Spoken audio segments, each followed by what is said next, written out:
Gue punya satu pertanyaan penting buat lo, dan jawaban lo bisa nentuin nasib keuangan lo di masa depan. Siap-siap, karena ini serius. Pernah nggak sih lo kepikiran gimana kalau tiba-tiba semua yang udah lo bangun, semua investasi yang lo taruh, semua tabungan yang udah lo kumpulin bertahun-tahun mendadak nggak ada artinya lagi? Bukan karena dicuri atau hilang, tapi karena sebuah krisis global yang dampaknya jauh lebih parah dari krisis 2008. Mungkin lo mikir, 2030 masih lama, tapi percaya sama gue. Tanda-tanda itu udah mulai kelihatan sekarang. Dan kalau lo nggak siap, 2030 bisa jadi tahun terburuk buat keuangan lo. Jadi, dengerin baik-baik, karena gue bakal kasih tahu kenapa tahun itu bisa jadi bencana. Dan yang lebih penting, gimana caranya lo bisa ngelindungin diri lo. Sobat, pernah nggak sih lo perhatiin dunia ini tuh kayak lagi dipanasin di dalam panci? Perlahan-lahan, tapi pasti suhunya naik terus. Dan puncaknya, para ahli bilang, bisa jadi di sekitar tahun 2030. Lo mungkin ngerasa aneh, kenapa gue bisa bilang begitu? Coba deh, kita lihat beberapa hal yang terjadi di sekitar kita sekarang. Yang pertama, geopolitik. Hubungan antar negara sekarang tuh tegang banget.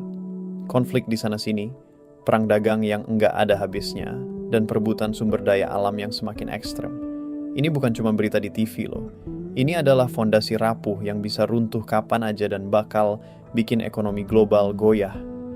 Lo bayangin, kalau dua kekuatan ekonomi terbesar di dunia saling berantem, semua rantai pasok bakal putus. Harga barang-barang naik, inflasi melonjak, dan daya beli kita semua anjlok. Lalu, kita nggak bisa ngelupain yang namanya utang global. Gila, utang negara-negara maju sekarang udah ngeri banget. Pemerintah terus-terusan cetak duit buat nutupin utang-utangnya, dan ini bikin nilai uang kita makin lama makin turun. Lo ngerasa enggak sih?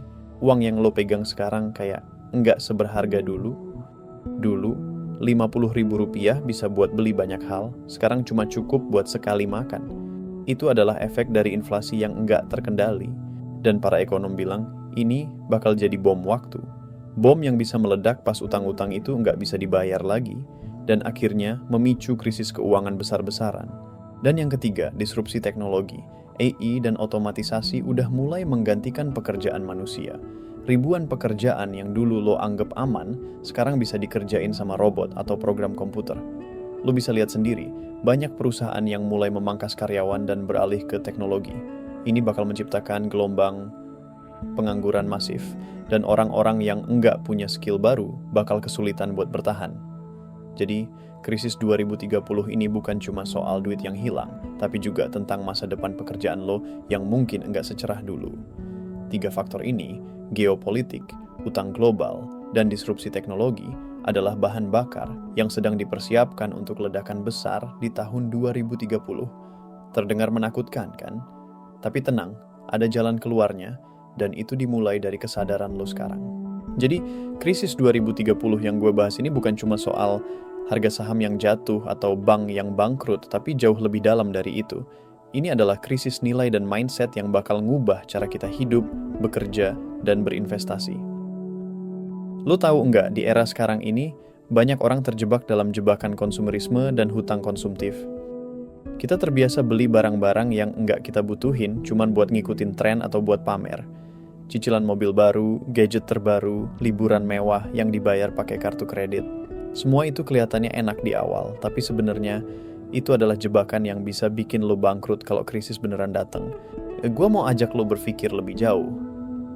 Ketika krisis melanda, yang bakal paling terpukul adalah mereka yang hidupnya bergantung pada hutang dan enggak punya aset produktif.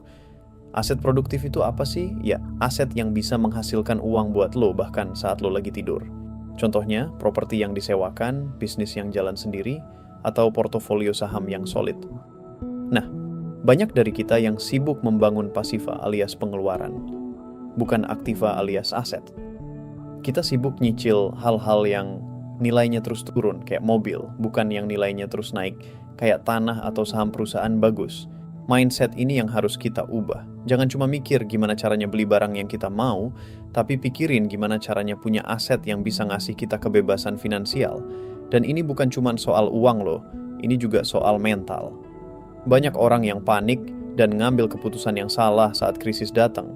Mereka jual semua investasinya saat harganya lagi anjlok, karena takut rugi lebih dalam. Padahal, justru di saat krisis, peluang emas muncul. Perusahaan-perusahaan bagus yang harganya lagi murah banget bisa jadi kesempatan buat lo beli dan nambahin aset lo. Tapi ya itu, butuh mental yang kuat dan pengetahuan yang cukup. Jadi, krisis 2030 ini bakal jadi ujian buat mindset kita. Apakah kita bakal jadi korban atau justru jadi pemenang? Pilihan ada di tangan lo. Mulai dari sekarang, lo harus belajar, baca, dan mulai invest ke aset-aset yang benar-benar bisa ngelindungin lo di masa depan. Oke, setelah kita bahas tanda-tanda bahaya dan kenapa krisis ini bukan cuma soal uang, sekarang waktunya kita ngobrolin solusinya.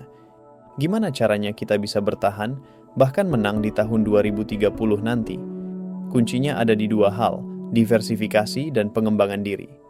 Pertama, soal diversifikasi. Lu pasti sering dengar, jangan taruh semua telur dalam satu keranjang. Itu bener banget. Apalagi di situasi yang nggak pasti kayak sekarang. Lo nggak bisa cuma ngandelin satu sumber pendapatan atau satu jenis investasi. Kalau lo cuma punya satu pekerjaan, lo rentan banget kalau tiba-tiba kena PHK. Kalau lo cuma invest di satu jenis aset, misalnya saham, lo bisa hancur kalau pasarnya ambruk. Jadi, mulai sekarang, coba diversifikasi. Cari sumber penghasilan sampingan, mungkin dari hobi lo yang bisa jadi duit. Mulai belajar invest di aset yang berbeda. Misalnya sebagian di saham, sebagian di properti, sebagian di emas, atau bahkan di aset kripto yang fundamentalnya kuat. Tujuannya, kalau satu sektor lagi jatuh, sektor lain bisa nahan keuangan lo biar nggak ambruk total. Kedua, pengembangan diri. Ini mungkin yang paling penting. Krisis 2030 bakal bikin banyak pekerjaan hilang, tapi juga bakal menciptakan banyak pekerjaan baru. Dan yang bisa bertahan adalah mereka yang punya skill yang relevan. Lo harus terus belajar, terus upgrade diri lo. Jangan cuma puas dengan skill yang lo punya sekarang. Belajar coding, digital marketing, data analysis, atau public speaking. Apapun itu, pastikan skill lo itu bakal tetap dibutuhkan di masa depan. Krisis 2030 itu bukan cuma soal ngumpulin uang, tapi juga soal ngumpulin kapasitas diri. Semakin banyak yang lo bisa, semakin besar peluang lo buat bertahan dan bahkan berkembang di tengah badai. Dan yang terakhir, pangkas hutang konsumtif lo. Kalau lo punya banyak cicilan, kartu kredit, atau pinjaman online buat hal-hal yang enggak produktif, mulai lunasi sekarang. Fokusin uang lo buat beli aset produktif dan bangun dana darurat yang kuat. Dana darurat ini penting banget lo. Minimal, lo harus punya dana darurat sebesar 6-12 bulan biaya hidup lo. Jadi, kalau tiba-tiba lo kehilangan pekerjaan, lo enggak panik dan bisa tetap bertahan sambil cari peluang baru. Krisis 2030 itu memang kelihatannya menakutkan, tapi kalau lo siap, lo justru bisa ngelihat itu sebagai kesempatan emas buat nambahin kekayaan lo. Gue percaya, lo bisa kok. Sobat Finansial, krisis 2030 memang bukan sesuatu yang bisa kita hindari, tapi ini bukan berarti kita harus pasrah. Sebaliknya, ini adalah panggilan buat kita semua untuk sadar dan mulai bertindak sekarang juga. Ingat, masalahnya bukan ada di tahun 2030, tapi di persiapan kita mulai hari ini. Lo punya kekuatan untuk mengubah nasib keuangan lo. Mulai dari mindset yang benar, pangkas hutang, diversifikasi aset, dan terus-terusan belajar. Jangan pernah berhenti untuk upgrade diri lo. Gua harap obrolan kita hari ini bisa jadi pemantik buat lo untuk mulai bergerak. Jangan nunggu sampai semuanya terlambat.